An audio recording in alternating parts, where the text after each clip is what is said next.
سلام او ښه راغلاست درنو اوریدونکو، هیله لرم چې روغ او جوړ اوسئ. بیا هم په پښتو ادب کې د ماشومانو ادبیاتو کتاب 13مې پاڼې ته راځو. که د خوشحال بابا ټول آثار ژور مطالعه شي، ښایي د ماشومانو د روزنې او پالنې او هغوی ته د اخلاقي روزنې په اړه پکې ډېرې بیلګې پیدا شي. خو دا خبره هم د هیرولو نه ده چې د خوشحال بابا په آثارو کې په علمي او سیستماتیک ډول او هغه څه چې نن سبا یې موږ د ماشومانو ادبیات بولو په هغه ډول څرک هم نه لیدل کیږي.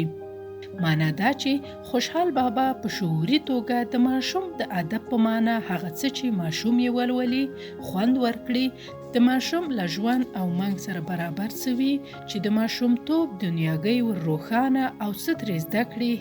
هیڅ هم نه لري. د خوشحال بابا زمانه کې د کورنۍ او نورو پښتنو لیکوالو او شاعرانو څخه جمال خان، اشرف خان هجری، عبدالقادر خان، صدر خان، سکندر خان، گوهر خان، بهرام خان، حلیمه خټک، خواجه محمد بنکخ، محمد شیخ قاسم، نعمت الله هروی، هیبت خان کاکړ، شیخ عباس سروانی، حاجی محمد عارف، امام الدین، کاروان خان، حسین خان افغان، ابراهیم بیٹنی، مولانا عبدالوهاب اخوان چالاک، مولانا نور محمد، مولانا احمد شاه، پیر سباک، محمد یوسف، عبدالله اللهداد، میاداد، مصری خان او د ځینو نورو په اثارو کې د ماشوم د ادبیاتو تر عنوان لاندې څه نه موندل کیږي. تر خوشحال بابا راوروسته د رحمان بابا په اشعارو کې یوازې د اولاد، فرزند یا زوی نومونه یاد شوي دي. له دغو لیکوال او شاعرانو راوروسته عبدالحمید مومند د پښتو ادب د نازک خیالي شاعرۍ د اسمان ستوری دی. د په اشعارو کې هم یو نیم ځای د ماشومانو د روزنې او تربیې په اړه یو څه ویل شوي دي.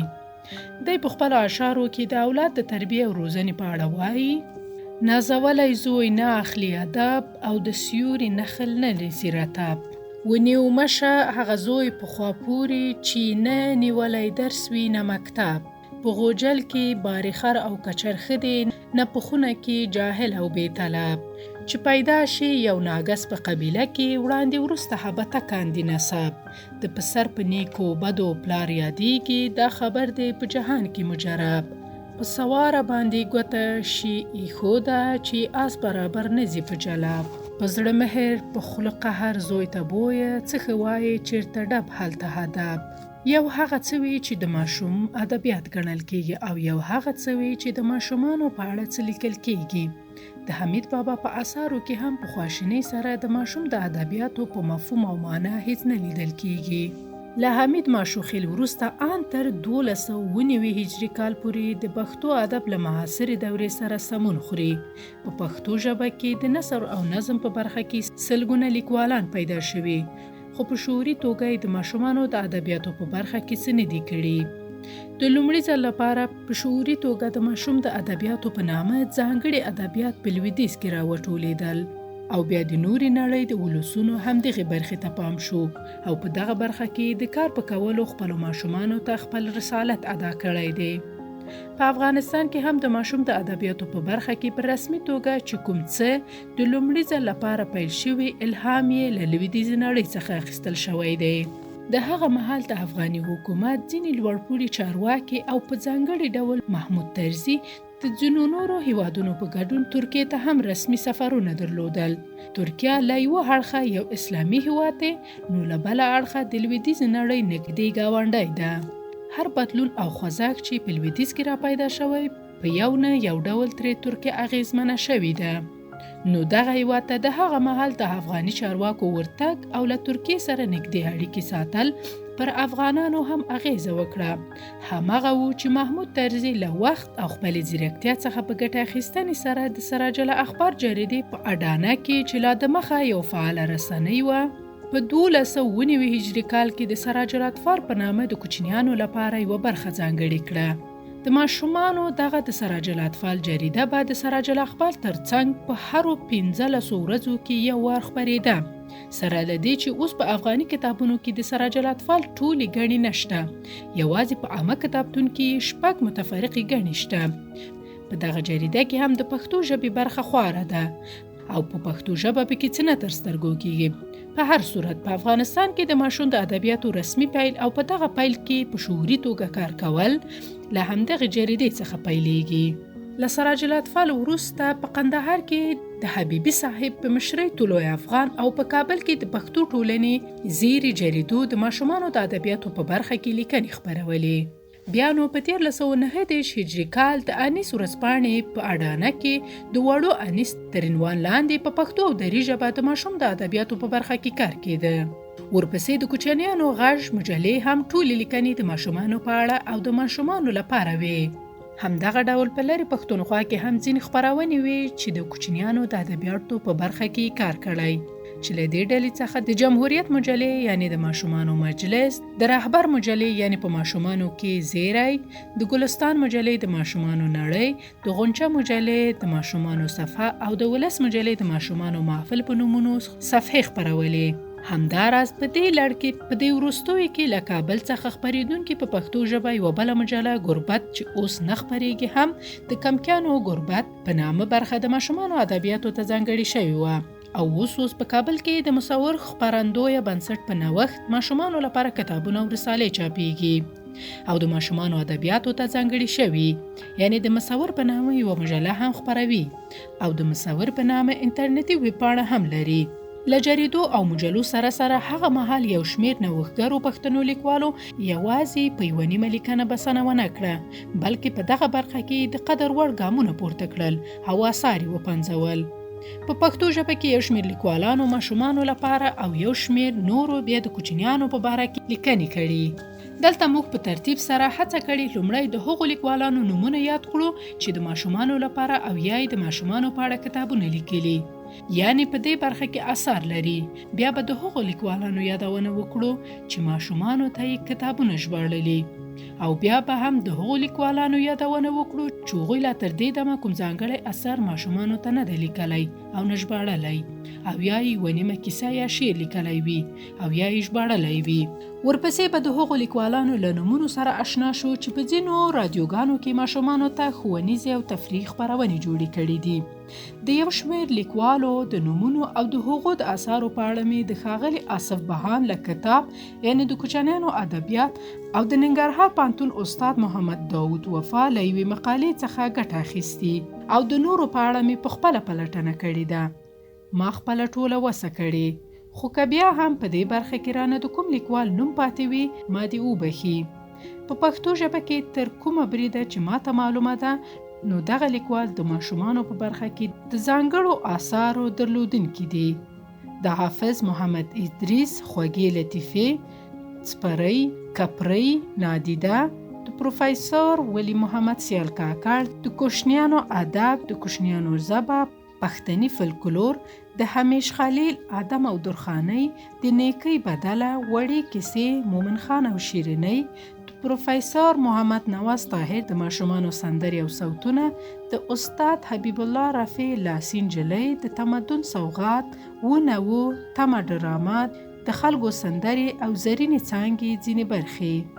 د محمد عثمان نژند د وړکتوب دنیاګۍ ته په ماشومانو کې د تفوق او لوړتا بحث، د محمد عثمان نژند او غلام حضرت روغمن د نیکۍ هیلې، د ماشوم ګلونه، د آصف بهان د کوچنیانو ادبیات، د غلام عبدالرحمن چکر د ماشومانو ترانې، د حبیب الله زړسوان زه چې ماشوم وم، سپینه کوتره، د ګلانو نړۍ، د محمد نواز حقیقت، خټین کورونه،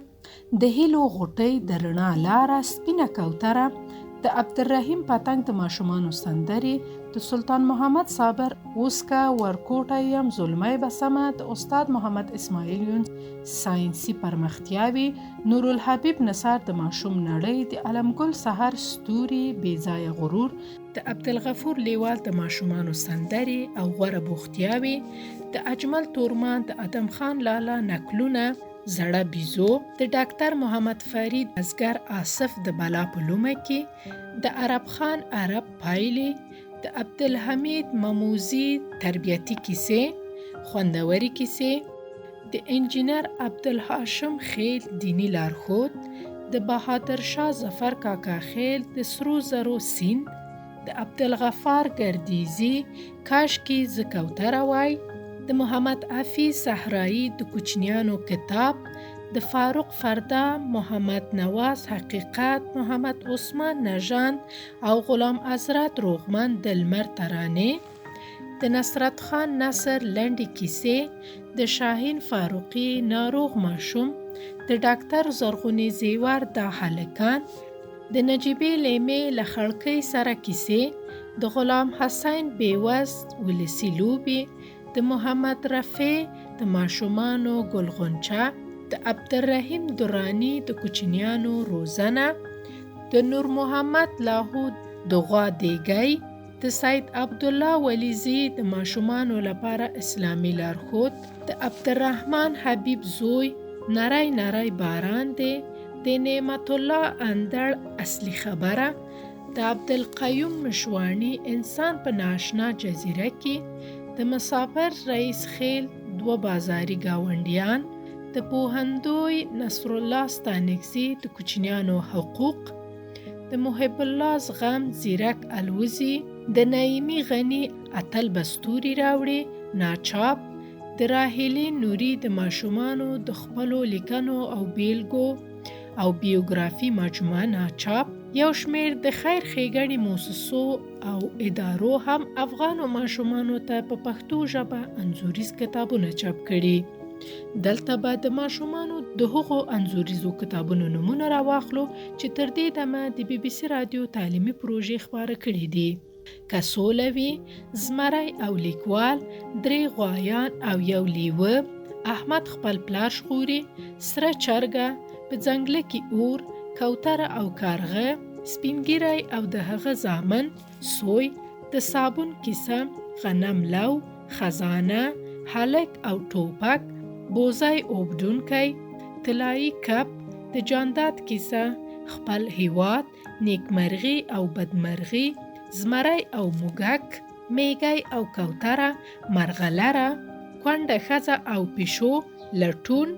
مورنۍ مینه، زمری او غلام، د زحل کیسه، کیسۍ، پلرنی کور، پتنګان، وړه مرغۍ،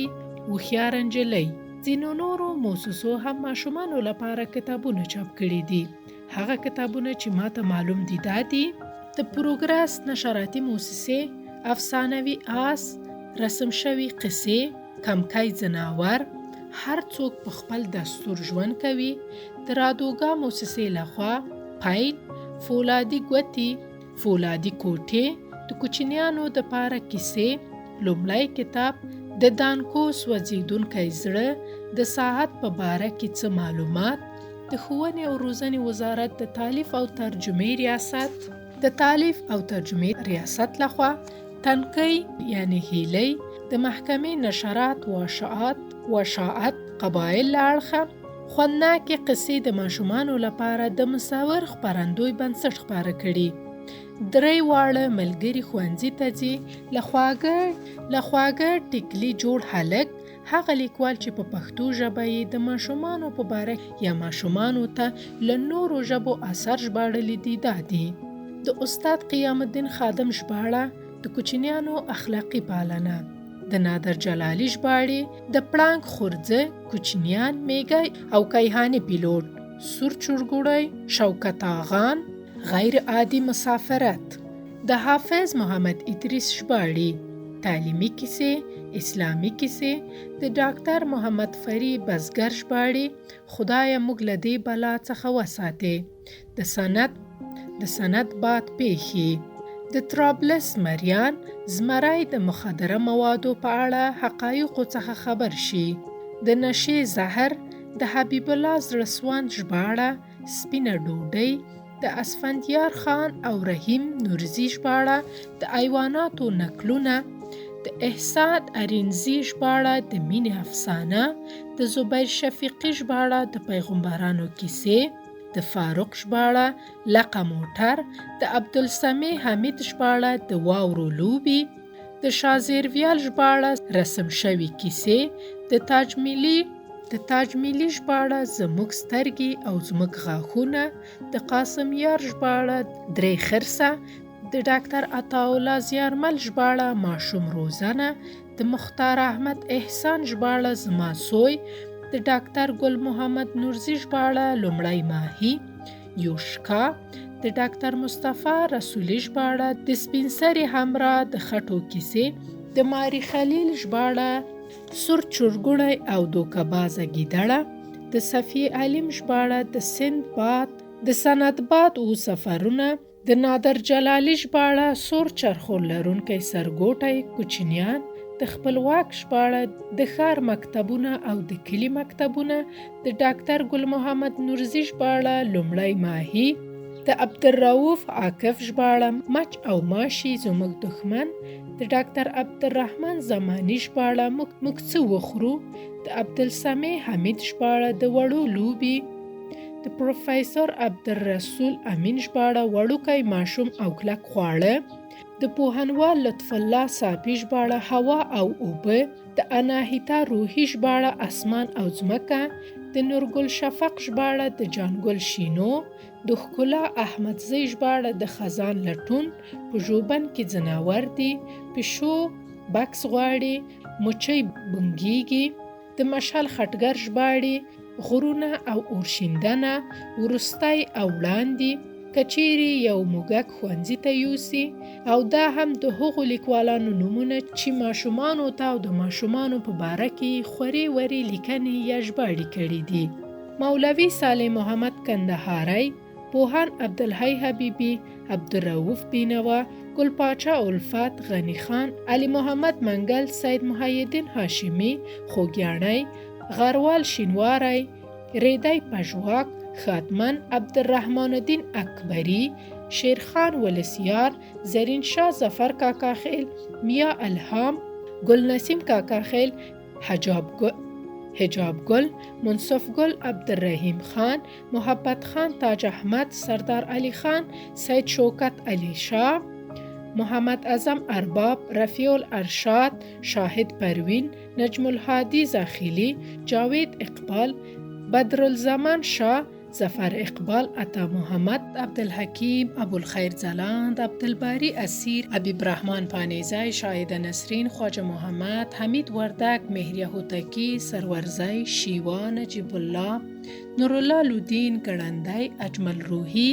احمد بړیڅی، زمری لیکوال، خوشحال روحی، محمد آصف فهیمی،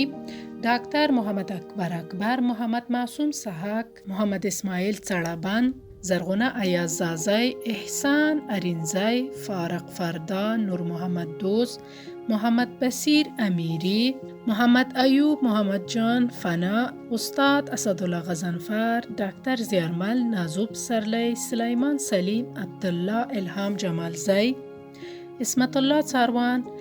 سمیع الله خالد سحک، آرش ننگیال، اجمل تورمان، محمد نبی تدبیر، گل آقا احمدی وردک، توریالی مالیار او رحیم الله بشارت، رابعه غرشین، سوله نیازی، وگمه فضلی،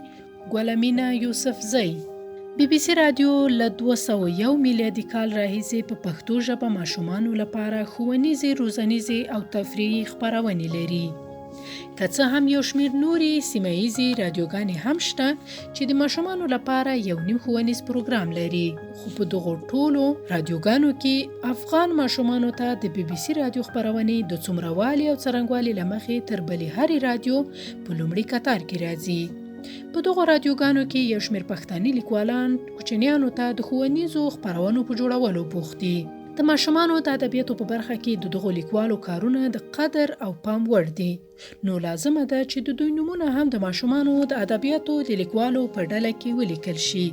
بی بی سی رادیو د ماشومانو لپاره د زموږ نړۍ او زموږ راتلونکي په نامه د ښوونیزو خپرونو لړۍ لري چې د اسرارو پرده، د ژوند کیسې، د بنجاري خورجین،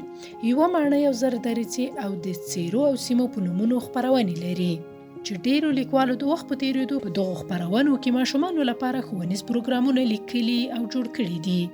د دغو لیکوالو له ډلې څخه یو شمېر اوس په نورو ادارو کې په کار بوخت دي او ځینې اوس هم دغلته رادیوي خپرونې جوړوي چې نومونه یې په دې ډول دي: عبدالمجید لودین، عبدالنافع همت، اجمل آند، عبدالهادی هادی، انور وفا سمندر، اکرام الدین سروری، محمد ظاهر شمس، خواجه غریب فطری، درمل مکمل، رفیع نیازی، مهد آصف عمر، آرش ننگیال، زبی الله شاکر، عارف لودین، محمد انور اندر، عارفه عمر لور، نوشابه آشنا زرغونه کاکړ، عارفه بهارت صابر، سریا زازی، ناجیه نجات، فریده نایبی، توبا ندا صافی، اسما کاکړ او تهمینه الوکوزی.